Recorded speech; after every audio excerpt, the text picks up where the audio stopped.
Magandang umaga po sa ating lahat. Sa lahat ng ating mga kabalikat sa pagpapaunlad sa sektor ng agrikultura, mga ating mga masisipag na mananaliksik sa iba't ibang regional field offices ng DA, gayon din po sa ating mga partner state universities and colleges and local government units, at gayon din po sa ating mga private partners. Pagbati rin po sa ating mga kasamahan sa Bureau of Agricultural Research. Ako po si Jello from the Knowledge Management and Information Systems Division, at ako po ang magiging host ngayong umaga para po sa ating webinar na Stock Enhancement of Blue Swimming Crab. Ang blue swimming crab ay ang alimasag na atin pong nakasanayan. At malamang, ito po yung isa sa ating pinaka-paboritong gataan. Dahil dito, isa ito sa mga yamang dagat na napagkakakitaan po ng ating mga kapatid na mangingisda. Pero, paano kaya natin mas mapapalaki ang produksyon ng alimasag? Ano-ano kaya mga bagong kaalaman ang nakalap na ng ating mga masisipag na mananaliksik hinggil sa pagpapalaki at pagpaparami ng alimasag? Meron na kaya mga bago na papanahong pamamaraan o teknolohiya para mapalaki at maparami ang alimasag? Sabay-sabay po nating aalamin ang mga bagay na ito sa pamamagitan ng ating paksa ngayong umaga. Pero bago ko po tawagin ang ating resource speaker, gusto ko lang po sanang anyayahan ang ating pong mga viewers na i-share po yung ating live stream sa FB page ng BAR para mas marami po ang maabot ng impormasyon at teknolohiya na ating pong pag-uusapan ngayong umaga. So hindi ko na po pakakatagalin pa, ating pong tawagin na ang ating resource speaker ngayong umaga. Hayaan niyo pong ipakilala ko siya. Our resource speaker for this morning is a graduate of Master of Science in Aquaculture at the Pangasinan State University and Bachelor of Science in Fisheries at the University of the Philippines, Diliman, back in 1984. She is currently the Chief Research Specialist of the National Fisheries Research and Development Institute, or NFRDI, Marine Fisheries Research and Development Center. She has served as the OIC Station Superintendent of one of the technology outreach stations of BIFAR-E. She has served for 12 years and had served BIFAR as a technical person for 31 years. She has been involved in crafting the Joint Administrative Order of DADILG on the regulation for the conservation of the blue swimming crabs. She firmly believes that by strict implementation of the regulations coupled with intense educational campaign with stakeholders and strong political will of every LGU, sustainability of our fishery resources could be achieved.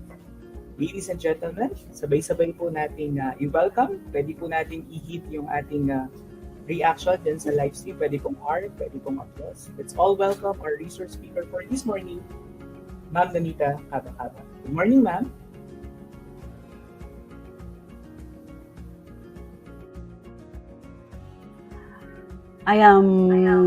Good morning po sa lahat na nanonood, nakikinig dito sa webinar na organized ng Bureau of Agricultural Research. So this morning, I'm going to talk on the enhancing of the blue swimming crab here in Eastern Samar Province. So as have been introduced by Angelo, I am Nunita Kabakaba, one of the technical staff or research specialist of the newly approved agency or attached agency of Department of Agriculture, the National Fisheries Research and Development Institute. So as an introduction, blue swimming crab is locally known in Eastern Samar as masag. So other areas call it as lambay or kasag. But here in our locality, we call it as masag. So the male blue swimming crab is known to have distinct blue pincers and purple carapace, while females have red to orange pincers and greenish carapace. Blue swimming crab inhabits marine waters of sheltered bays and offshore waters up to 50 meters deep. For its economic value, blue swimming crab is considered as a delicacy and has firm texture and sweet taste. It is an export commodity that has high demand in the international market. Locally, its value can range from 350 to 500 kilo per kilogram 500 pesos per kilogram depending on its size. And the export market, if it is already a picked meat, ranges from 6 to 10 US dollars per kilogram. So as presented here in the figure, Samar Island is among the top blue swimming crab producers in the country, contributing to a total of 8,350 metric tons from 2014 to 2019. That is from the PSA in 2019. Blue swimming crab also constitute an economically important fishery in eastern Samar. It has been harvested in the province for several decades already, and men, women, and even children are involved in the fishery, from catching, trading, transporting, and vending in local markets. So due to its economic importance and long socio-economic value, management and conservation of the resource must be adopted to strengthen the livelihood of locals and to uphold the sustainability of the fishery.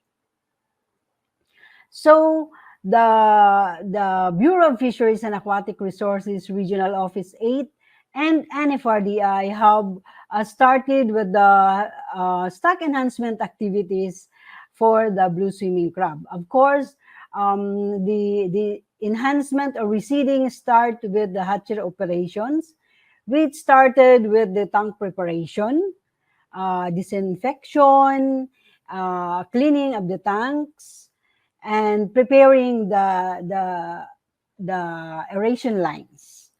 So before the spawning activity is conducted, the hatchery should have prepared the food, the natural food, which includes the chlorella or the phytoplankton, the brachyunus or the zooplankton, and the artemia.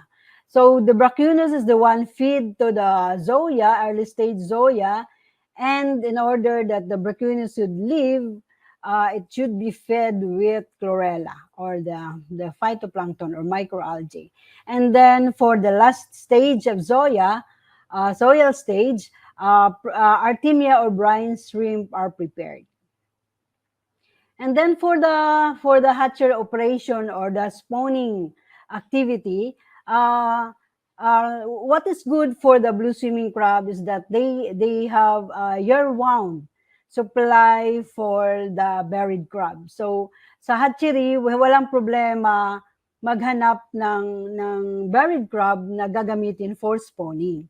But so we started or examined the color of the sponge or egg of the blue swimming crab, because knowing the color of the sponge or egg, it will have our cue how many days to prepare the hatchery tanks or the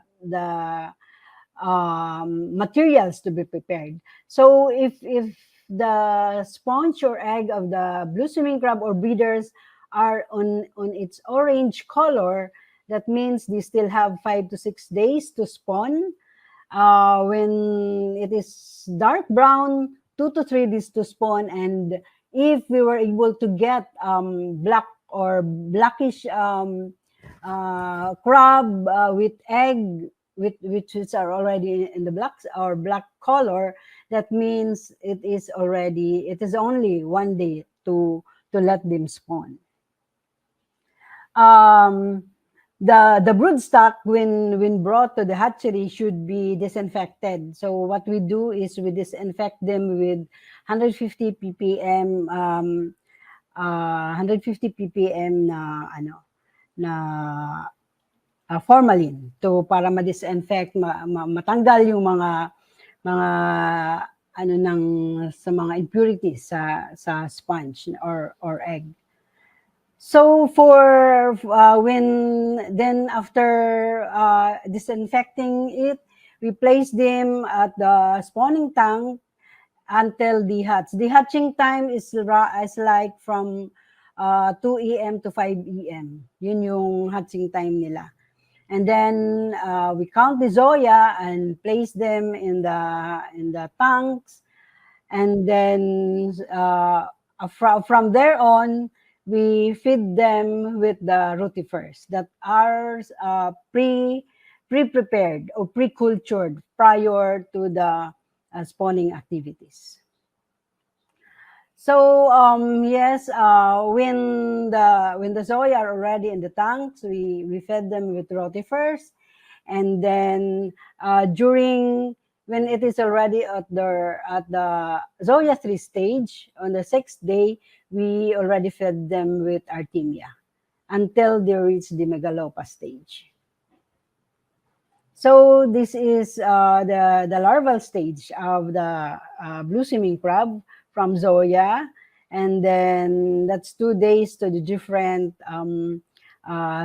stages. So from Zoya 1, 2, 3, and 4, and then it will, after 4 to 6 days, depending on the temperature, it will molt into Megalopa stage. So it is important also to monitor the water parameters kasi yung blue swimming crab zoil stage is very sensitive sila sa temperature and salinity. So kailangan talaga ma-monitor yung mga water parameters. And we also change water in the rearing tanks. So these are the optimum water condition that we followed. This is we originally got this from CIFDEC kasi yung first na protocol na ginamit sa hatchery was from CIFDEC. So and then we just had our modification based on what is considered as efficient here in Giwan in the hatchery. So the temperature suitable range is 27 to 30. The dissolved oxygen is more than 4 ppm parts per million. The salinity 28 to 35 and pH 7.5 to 8.5. So this is how Megalopa looks like, crab instar, juveniles, and adult. So what we received in the fish sanctuary are yung juveniles na crab day 4 na. Before, nung nag-uumpisa pa lang kami, sometimes we over culture them. Sometimes mga 1 month namin ini-stack sa mga fish sanctuary. Pero since it is the natural characteristic of blue swimming crab to be cannibalistic, so it's expected na yung nare-receive namin is konti na lang. So this is the nursery rearing.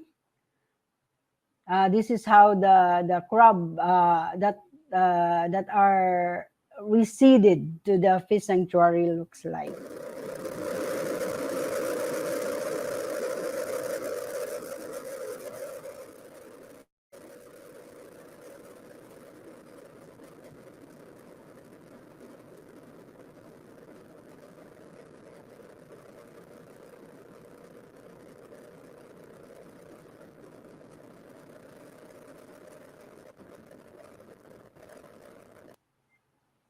So in order to lessen the cannibalism in the tanks, we place used nets that will serve as shelters.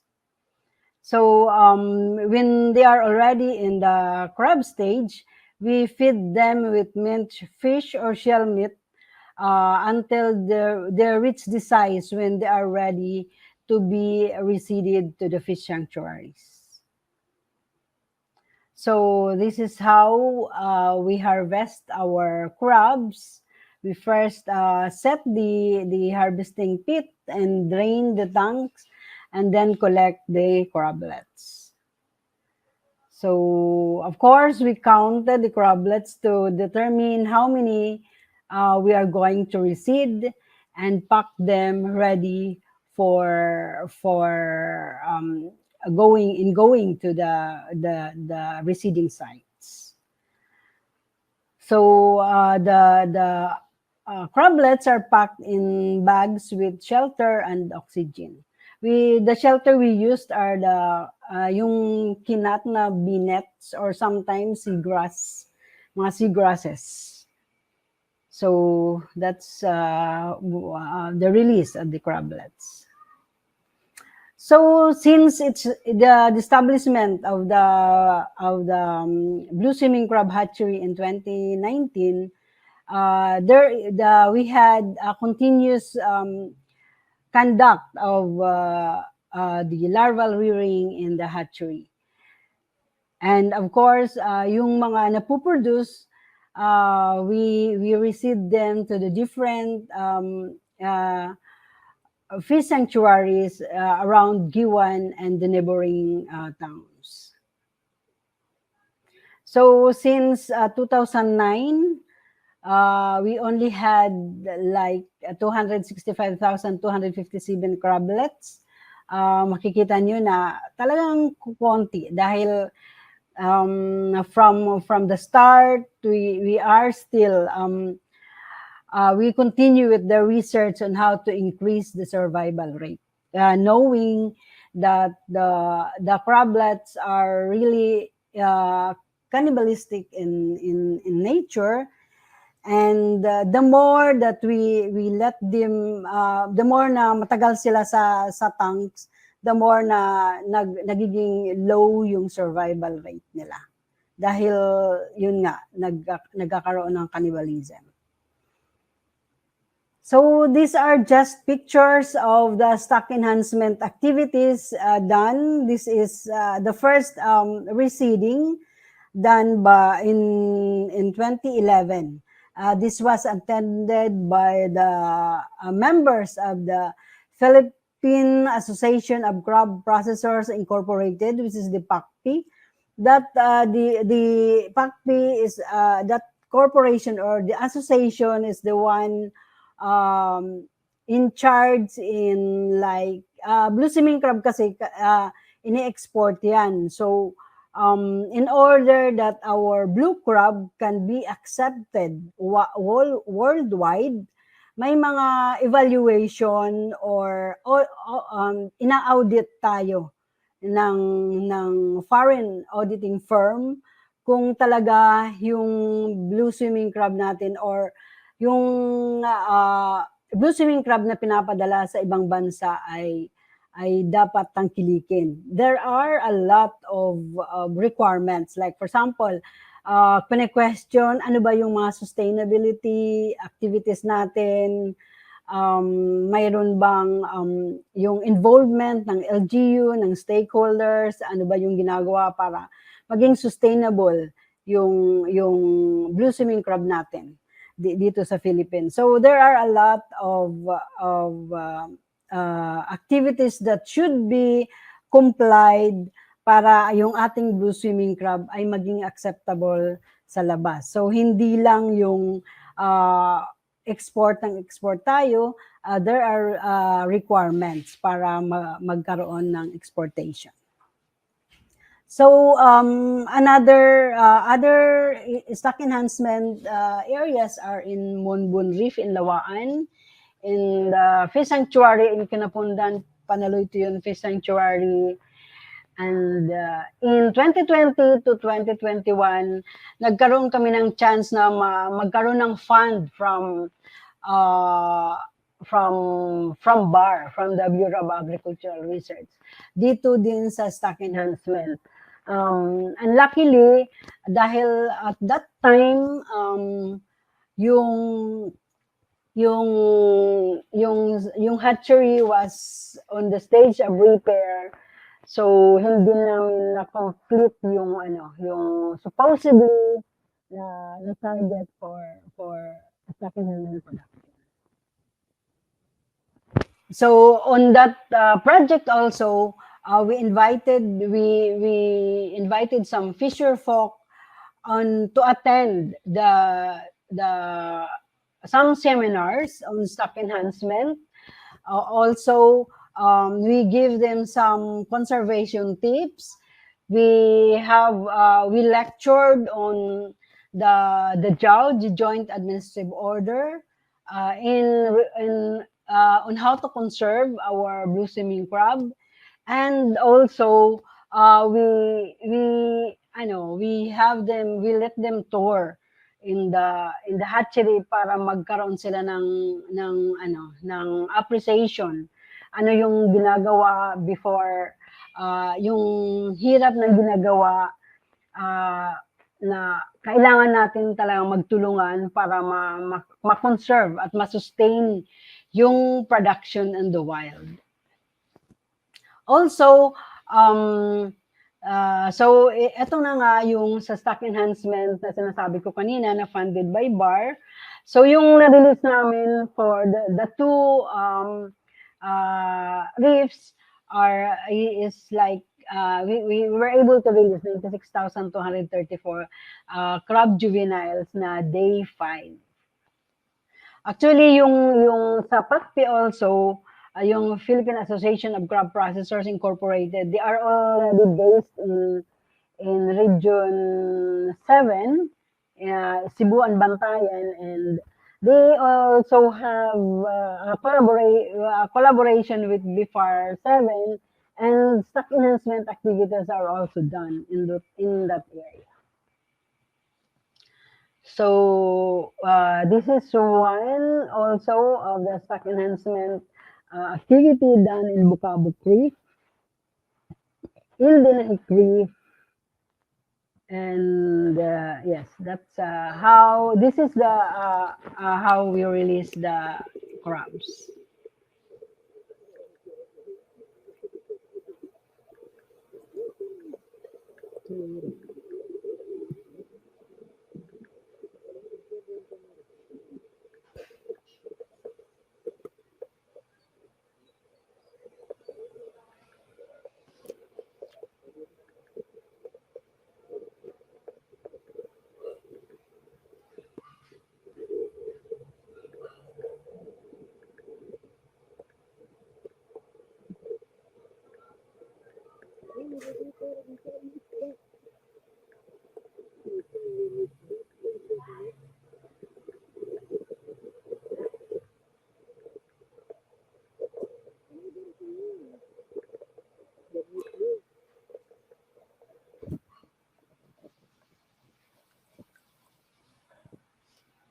Okay, so that was one of the restocking or reseeding activity done.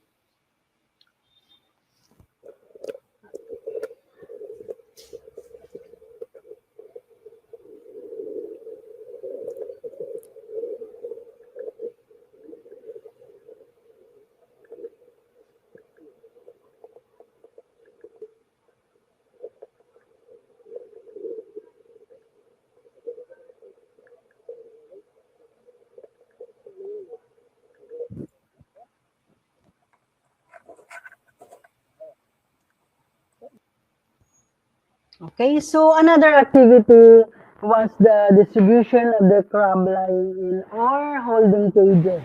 So parang now mas appropriate na tawag daw dito as ay holding cages. Actually, yung nag-umpisa nito ay yung PACPI din. Nagbigay sila ng mga holding cages, pero hindi ganito yung material. Nagbigay sila ng mga holding cages sa mga crabbers or mga crab collectors. Purpose nito is to hold or place the buried crabs in this holding cages until they spawn.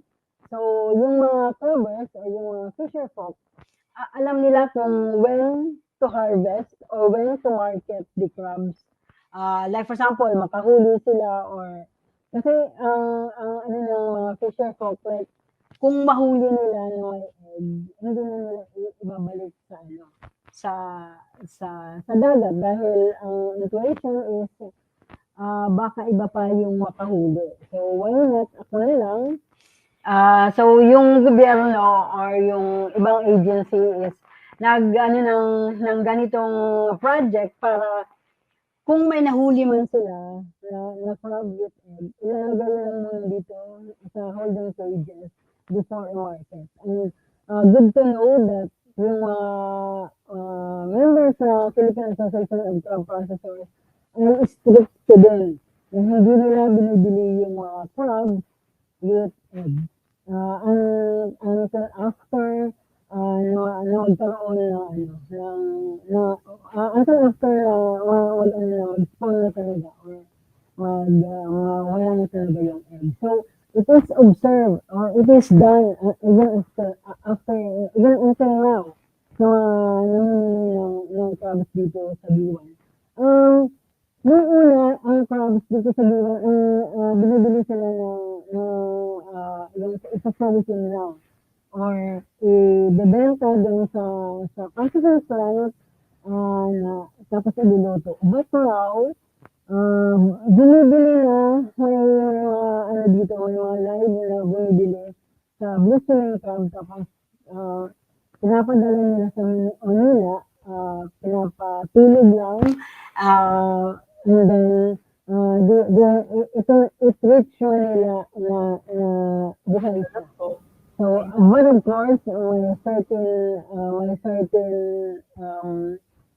size, malalaki, tapos dapat kompleto yung legs, kompleto yung legs, before na i-accept ng buyer. So, mayroon mga ganun na trading na nangyayari dito sa B1.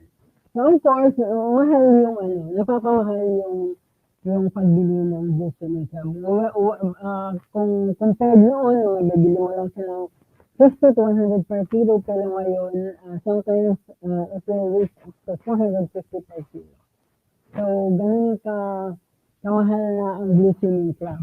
And during our seminars here sa mga fisher folk, talagang i-impose talaga namin how important it is na huwag huhulihin yung mga may buried o yung mga may anak-anak na blue crab. Kasi yun lang yung makakasustain sa atin yung having the sustainable.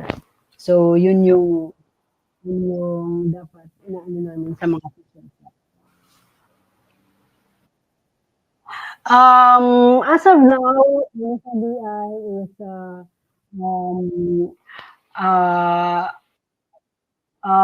we are by NFRDI to produce this module on BSC seed production.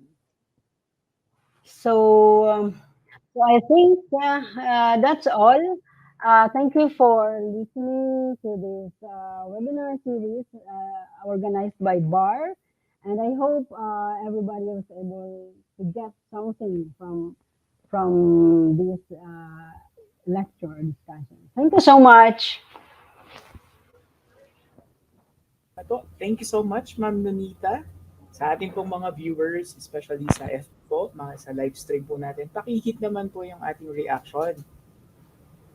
And thank you, ma'am, for your comprehensive sharing of the technology po na na-develop and then eventually po ay maipapasa po sa ating mga kapatid na mangingisda.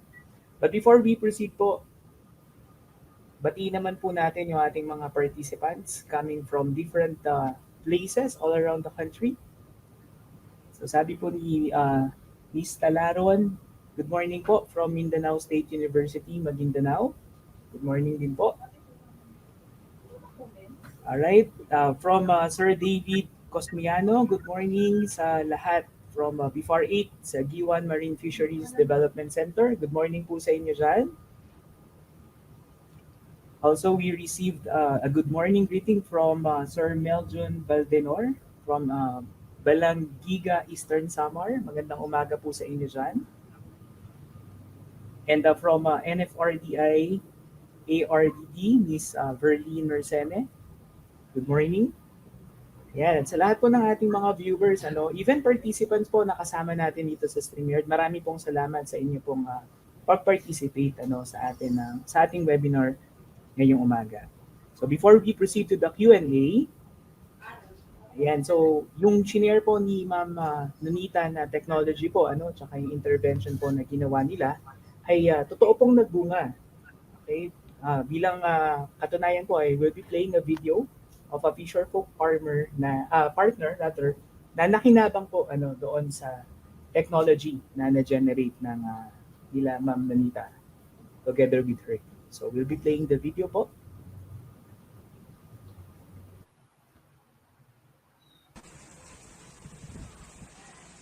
Magandang araw po. Ako po Maribit Abot. Isa pa po sa namimili po ng berry crabs dito sa Barangay Trinidad. Sa ano po, naanuhan ko po na laking tulong po yung namimili kami ng mga berry crabs kasi yung nagbibinta po, sabi nila, pag wala silang ibang nahuli, mapipilitan po silang magbenta ng mga berry crabs kasi lalo na pag walang pang bigas-bigas. Pero nung namili kami, natutuwa po sila kasi nakakabenta sila kahit hindi naman tinatanggap po sa bayan na yung may anak-anak po. At saka sabi din nila nung nag-umpisa nag-stock kami doon ng may mga anak-anakan, dito na po nakakahuli sila ng mga masag. Kahit hindi na po sila lalayo, nakakahuli na po sila dito sa malapit lang. Kasi sa dami po ng nagdadagat, doon na po kasi yung iba dati sa may pinakalawad-lawad na po. Para sa akin, mas maganda po yung namimili kami ng berry crabs kasi yung kahit papaano, di na po sila lumalaki pag huli ng masag. At saka hindi po sila napipilitan pag aborthan masag kasi may namimili naman po. At saka yung malaking tulong din po yung sanctuary kasi doon namin nilalagay yung berry crabs, doon namin ini-stock. At saka yung beefer din po naglagay din po reseeding crabs ba yun, naglagay doon. Laking tulong din po yun kasi nakakatira sila doon nga walang di nabubulabog. Salit pag labas nila, nahuhuli naman ng iba, mga malaking tulong din po yun.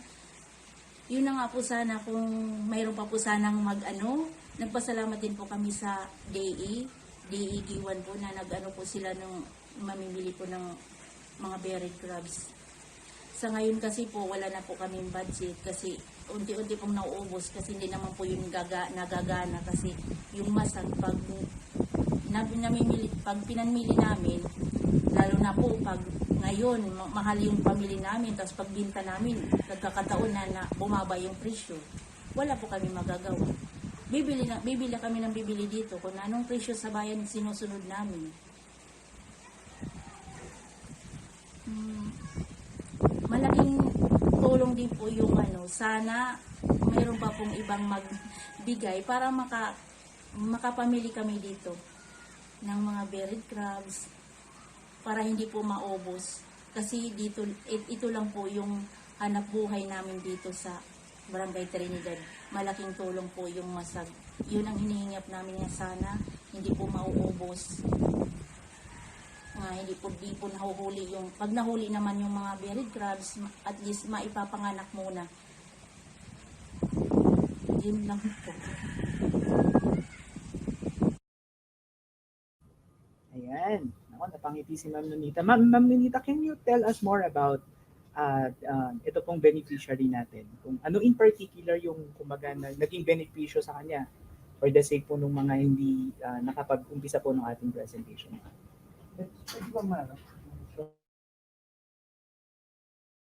One of the siya yung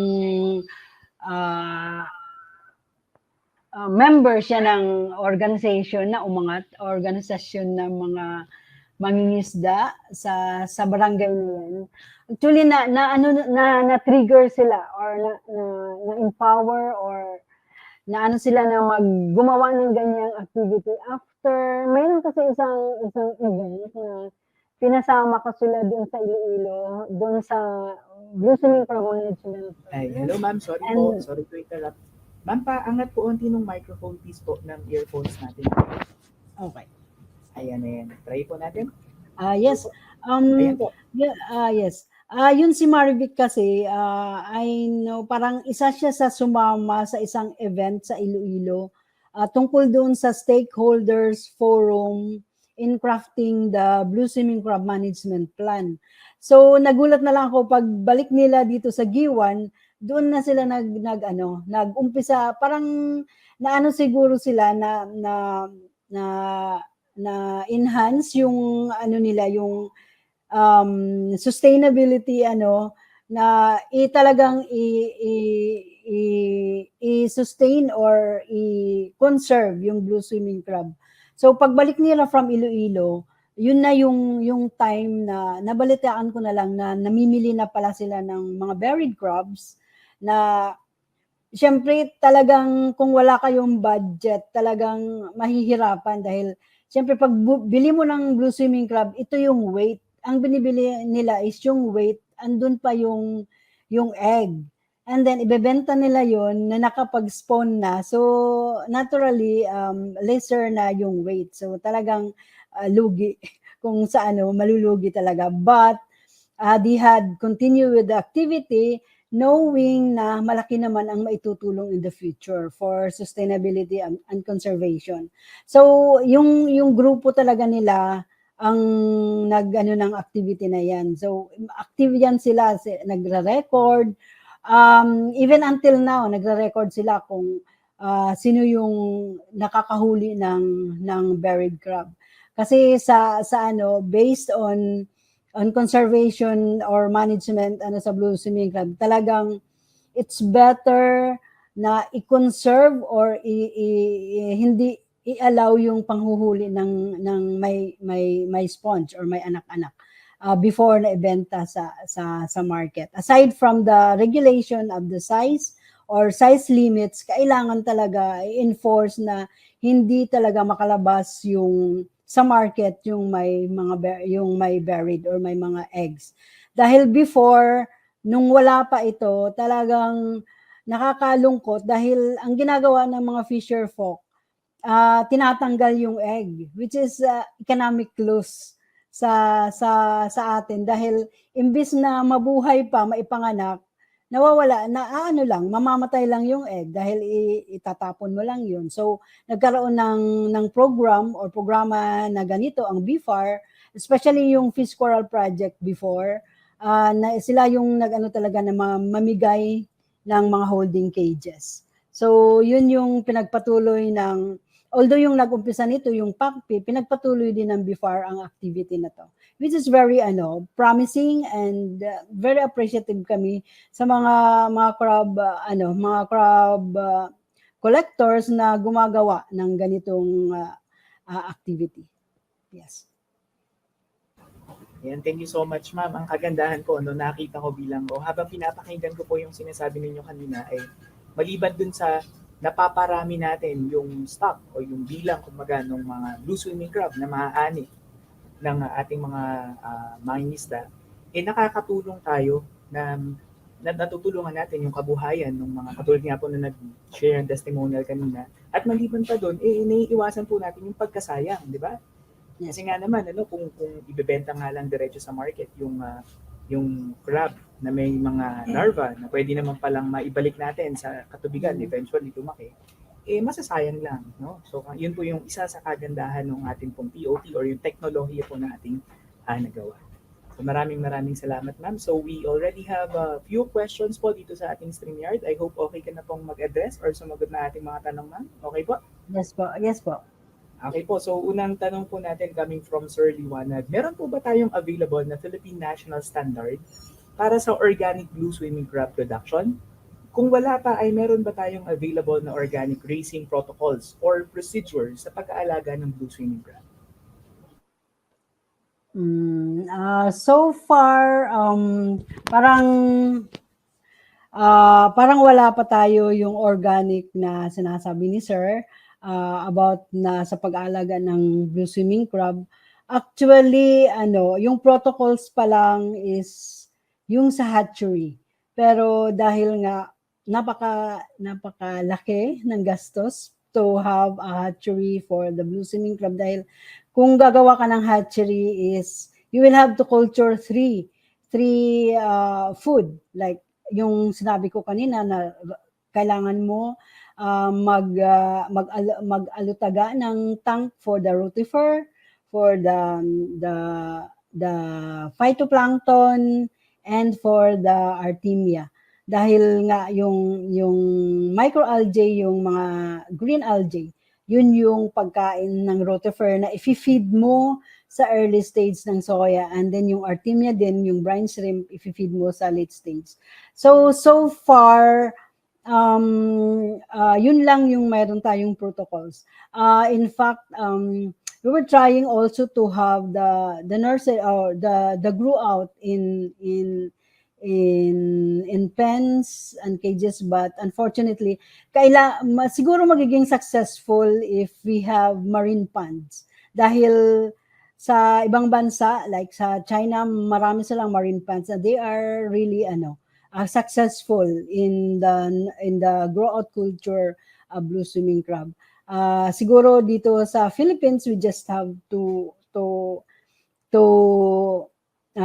maghanap lang ng marine ponds para makapag-culture ng blue swimming crab. Nag-start kami before pero hindi siya naging successful. Maybe we just had to yung continued research activity para maging successful tayo dito. Yes, ma'am. I hope I had answered your question, sir. Apo. Ayan. So another question po. Coming from Sir Nico Leander. Hi, Sir Nico. Kamusta po? So his question is, did you use OTC or any other antibiotics such as prophylaxis in your hatchery and nursery operations? In the hatchery, we just use, actually nung nag-umpisa pa lang kami, hindi kami gumagamit ng mga prophylaxis or antibiotic, except nito ng mga huli, yung PUR lang, yung pangpatay lang ng mga bacteria, yun lang yung ginagamit namin. Pero other than that, wala kami. Yung natural lang na filtering ng seawater, yun lang yung ginagamit namin sa hatchery. Okay, thank you, ma'am. We have another question. This time, this comes from Miss Joanne Altamera. Ang tanong po niya, ma'am, ay ano po ang salinity level ng blue swimming crab? At ano daw po yung source of water sa kanilang lugar, Panggil Bay? Kung may information. Yes. Kanina I think na-flash dun sa isang slide na dapat mataas, 27 to 30 or more than 30. Kasi yung blue swimming crab ay really highly marine. Yun ang nagiging problema, nagkakaroon ng mortality pag bumababa yung salinity ng tubig.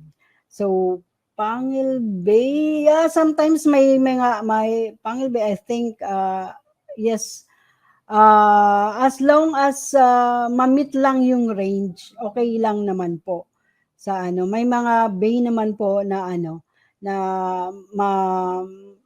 nagta-thrive yung blue swimming crab.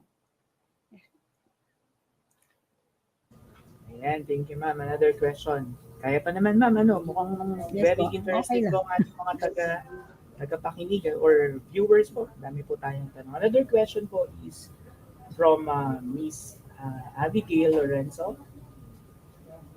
Ayan, paano po ba ang tamang pag-aalaga ng berry crab? May mga trainings po ba kayo online? Kasi kanina po yung presentation natin ay nag-focus po dun sa mismong pagkuha na natin ng berry crab. Tapos doon na natin kukunin yung larva, yung rearing po ng larva, ng zoya, and then eventually hanggang mapakawalan po natin na scramblet. So baka katulad po nung nag-testimonial kanina, gusto naman niyang ipasukin yung pagpapalaki ng berry crab. Pwede ba natin siyang mabigyan ng konting idea? Dito sa hatchery, gaya ng sinabi ko kanina, pag magpapaspawn kami ng blue crab, walang problema. Whole year round kasi available yung blue crab na may egg. So, ang gagawin lang namin, pag ready yung mga tanks, kasi hindi naman pwedeng sabay-sabay, kukonti na yung tanks. Pag ready na yung tanks, like nakakulture na kami ng food, natural food, ay mag-order na kami ng buried crab doon sa mga fish crab collectors, especially doon sa area nung nag-testimony kanina. Mag-order na kami sa kanila, pero sinasabayan namin, tinuturuan namin yung bibilhan namin papaano alagaan yung bibilhin naming crab, like dapat hindi siya ma-expose, dapat may water para yung egg hindi maging affected. So, and then, dadalhin na namin yan sa hatchery. And then, pagdating sa hatchery, pag orange pa yung nabili namin, orange or dark brown, siyempre, kailangan mo bigyan ng food, like fish food or shell meat, until such time na dumating yung point or maging black na yung egg niya, na ready na to spawn. So, before spawning, pag like for example, nakita na namin na talagang black na yung egg niya, and then iaano na namin ng formalin 150 ppm for 30 minutes lang naman para ma-disinfect lang. After that, lalagay na namin siya sa spawning tank, and then i-observe na. Yung spawning time is 2 a.m. to 5 a.m. And then, sa morning, syempre, yung mga good eggs or mga zoya na active, magfo-float. So, dahil phototactic, ika-cover lang yung spawning tank, yung nagfo-float, or pagbukas mo, kasi phototactic nga, yung mag-aano sa light, yun yung scope mo, and then ta-transfer mo na siya sa tank. Yun, and then dun na i-observe mo na sila, i-culture hanggang dumating na yung point na maging megalopa or crablets na sila. Training online, depende sa request, pwede naman po. Ayan, thank you ma'am. Another question po in connection dun sa mga buried crab po, coming from Miss Josette Sosas. May test po ba daw kayo ma'am na nagawa para sa collected buried crabs or sa hatchery produce crablets if there's a presence of white spot before we have them reseeded back to the waters or in the wild po? So far naman yung mga lahat ng nire-reseed, parang wala pang incidents na magkaroon ng white spot. So, wala po kami noon. Wala po kaming test. From the hatchery, diretso lang siya sa mga fish sanctuary. Ayan. So, another question po. We still have like 2 more questions, ma'am. Okay pa po ba? Kaya pa po? Yes po. Okay po. Yes po. Ayan, ano daw po, for those who have probably missed yung parang first part po ng ating presentation, ano po ba yung nagiging cost talaga ng pagbaba ng blue swimming crab sa ating mga katubigan? Which eventually led po, kaya po natin nagawa itong project na ito, itong POT na ito, ay para mapataas nga yung crablets, eventually tumaas yung bilang ng crablets. So, ang tanong po ano ba daw naturally po yung dahilan? Bakit nababa yung bilang ng ating BSC? Maybe one maybe reason is tumataas yung population. Nagkakaroon ng maraming nanghuhuli ng blue swimming crab. Kaya yung ating landed catch bumababa dahil siguro dahil secretly siguro yung ibang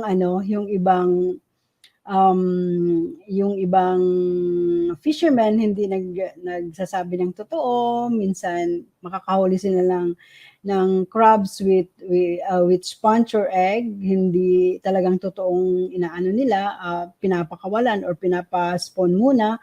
And Sometimes kasi yung population natin or landed catch is based yung ano nga ba yung statistics natin is based sa landed catch. So sometimes yung mga weather conditions yun yung nakakaano na hindi makakapalaot yung ating mga fisher folk to the point na yun siguro yung reason na yung nare-report na quantity or volume of crabs is mababa. So parang yun ang nagiging reason kung bakit nagkakaroon ng low population or yung nagdi-decline ang population ng ating blue swimming crab. Of course may mga may mga ano din na hindi sumusunod sa size. Supposedly ang size na legal is dapat 4 inches dahil yun na yung time na nakapanganak na sila, nakapag-contribute na sila doon sa recruitment, naka-contribute na sila sa population ng wild stock. So there are times na may makikita ka pa talaga na maliliit doon sa legal size. So yun siguro ang isang reason din na kung bakit nagkakaroon ng decline ng wild population. Kasi pag hinuli mo siya na hindi pa siya nakakapanak natural, less na yon sa magiging, sa supposedly magko-contribute sa wild population ng ating blue swimming crab. Yan po. Yan, thank you ma'am. So in connection to that, dun po sa stage na yan, we have another question po. This is from Sir Jeffrey. What is the fecundity daw po ng BSC natin? Ang fecundity based sa mga studies na na-conduct natin is ranges from 500 to 1.5 pieces ng egg ng egg ng blue ng isang breeder lang, isang broodstock, isang nanay na blue swimming crab. I thank you, ma'am. Now, I guess this will be the last question. Kanina, ma'am, you made mention of, diba, our technology focuses on rearing, no? Yung ating from larva, so eventually hanggang ma-disperse po natin as crablet, pabalik sa katubigan. Then a while ago, you said po na may mga ongoing pa po tayong developments dun sa ating POT. Meron pa mga recent findings kasi initially, you found out na mababa pa yung tama po ba yung parang survival ng ating mga crablet because of the length yata ng ating rearing po. So can you tell us more about the recent parang findings or meron po bang mga po yung mga latest na interventions po na ginagawa nyo in connection to para mas mapataas pa yung bilang ng crablets na na-disperse natin using this technology po? Actually, if we will have just the chance na i-continue sana yung hatchery production, gusto namin talaga i-continue yung hatchery production ng blue swimming crab dahil dito sa blue swimming crab management plan natin, ilan lang ang facilities na may hatchery. So sayang naman kung i-stop, we would like to continue para doon sa management plan ng blue swimming crab. Ang lang siguro is we just have to yung sa stocking density, yun yung isa, and then siguro sa feeding, we will dati kasi nagtry na kami na baguhin yung feeding schedule. Siguro hindi lang namin masyadong na-intense yung observation. Pero mostly sa stocking density ng recently kasi meron akong staff na nag-go on training sa CIFDEC. So na found out niya na may na kailangan ng technique para mag-increase yung production in the hatchery. So hopefully kung mayroon kaming pagkakataon, we would like to continue with the hatchery production ng blue swimming crab. Though hindi siya masyadong yung price niya is hindi mas lesser dun sa mud crab, but I think for the sustainability of the resource, we have to continue with the restocking activities. Although hindi masyado nating ma-measure if the impact or yung nire-receive ba causes the increase in the population, but somehow based on the testimonies of the crabbers, it really malaking tulong talaga pag yung reseeding activities and yung holding cage sa mga buried crabs. Ayan, thank you so much, ma'am. Then again, I would like to invite our viewers, no? Paki-hit naman po yung ating reaction. Pwede pong heart, pwede pong applause, no? Maraming salamat, ma'am, for addressing all those questions. And dun po sa mga hindi nakapag-drop ng message na, don't worry, kasi if you follow DA Bureau of Agricultural Research, yung page po namin sa FB, ay meron po tayong infographic, no, na it actually summarizes yung technology po na pinresent ni Ma'am Nonita kanina. Okay, and we will also be reposting this webinar video sa dun po sa aming YouTube channel, and that's actually Bar Official. So paki-follow po yung page namin para lagi po kayong updated sa napakaraming information and technologies na na-generate po ng ating mga partners. So then again, maraming mong salamat, ma'am. Now as we end the presentation, ma'am, napakarami po nating tanong dito. And in fact, we had like 80 viewers yata kanina. Yun po yung pick natin, or 81. If you will be having one solid message po sa mga kapwa po ninyong mananaliksik, especially related po sa aquaculture or sa fisheries, what would it be po, Ma'am Nonita? I would like to ask or some researches, especially sa academe, dahil sila yung marami silang chances na like ipaaral sa mga students na kukonti kasi yung nagfo-focus sa blue swimming crab. So I think blue swimming crab is getting magkakaroon siya ng parang potential in the aquaculture, especially na aside na ina-export siya even matagal na panahon na. But I think this is one of the potential species that could be one of the aquaculture livelihood ng mga fisher folk. So kukonti pa lang yung studies like on the aquaculture part, then grow out. So I would like to invite all those who are research enthusiasts. So let's help each other para magkaroon tayo ng linkage. Paano natin ipapalago, paano natin i-sustain yung blue swimming crab industry dito sa Philippines. Thank you po. Yeah, no, so to highlight, meron pong the industry po ng BSC is actually promising, no?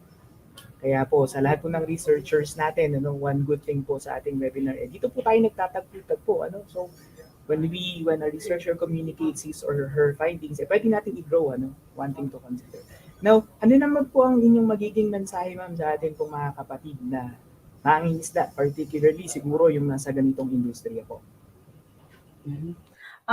For the fisher folk industry, I know to mention, especially sa Negros, sila kasi yung unang nagkaroon ng conservation activities.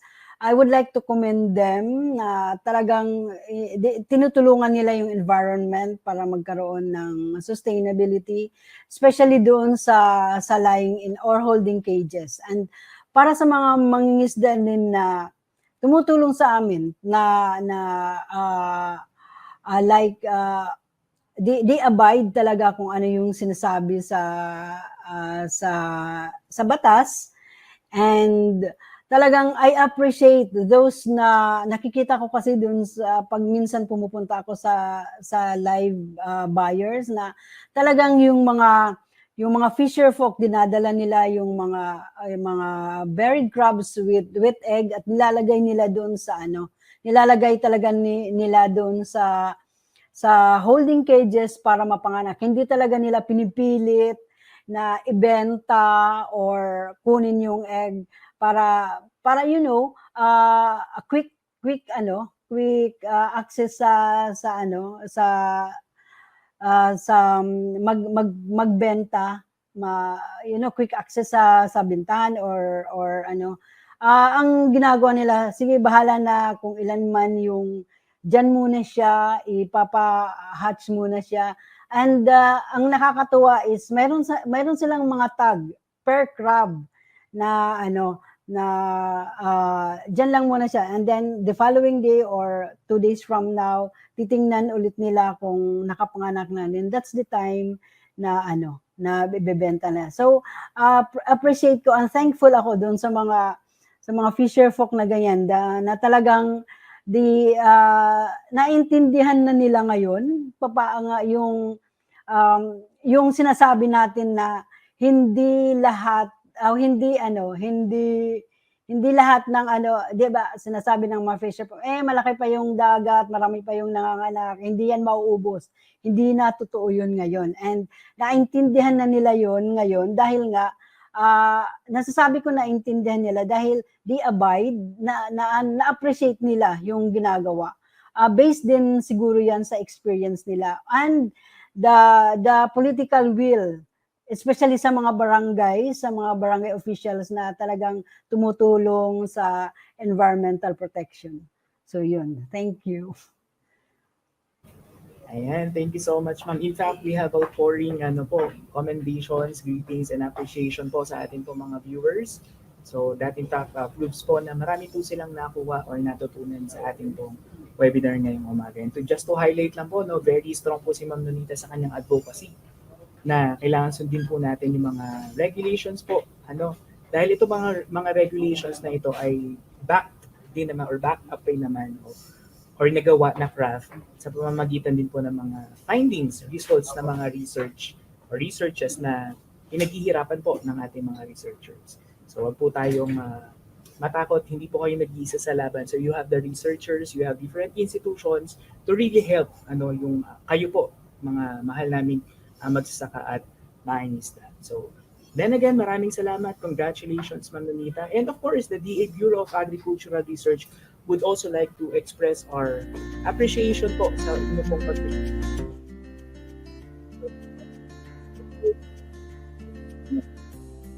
So, allow me to read the citation po, the certificate. So, we'll be sending the virtual copy or digital copy instead of the certificate. At kapag napadpad kami dyan, ma'am, we're looking forward na i-hand over po talaga namin sa inyo. So, allow me to read po.